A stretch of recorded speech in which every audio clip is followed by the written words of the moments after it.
Monsters roam the streets, yet people seem oblivious. Even when someone is caught and cries for help, passers-by pretend not to hear. This is because in the future, everyone is enveloped in a bubble. The first thing they do every morning is open their smart bubble. Inside, they can do whatever they want, from chatting with friends to watching their idols' live streams. Even walking is guided by arrows, and using the restroom comes with doctor's instructions. Amy was once a carefree, ordinary person living in her bubble. But one day, while watching her idol's live stream, a strange man suddenly appears from her bubble and warns her that the world is dangerous. He urges her to close the bubble and get to safety. Unaware, Amy blocks the man and continues dancing with her idol. Unbeknownst to her, danger is slowly approaching. Amy then goes to work as usual, but while chatting with a friend, a woman suddenly appears and offers her $5 million if she closes her bubble and takes a look around. At first, Amy didn't believe the girl's words, but driven by curiosity, she turned off the bubble, but unexpectedly she found that her colleague was being swallowed by a terrifying monster. Seeing this scene, Amy was horrified, so she hurriedly opened the bubble, trying to forget what had just happened,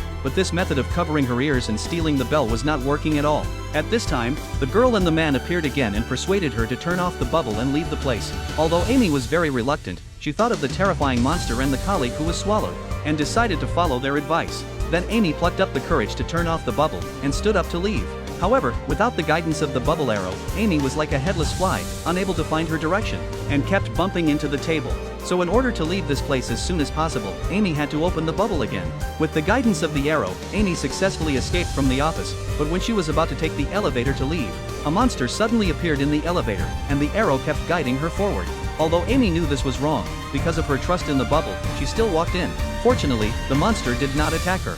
After that, Amy successfully came downstairs, but unfortunately, before she took a few steps, the bubble ran out of power, so the man had to let Amy run to the nearby building 55, but before he finished speaking, the bubble turned off. In desperation, Amy had to rush out of the corner and walked onto the street, but she didn't go far before she bumped into a pillar.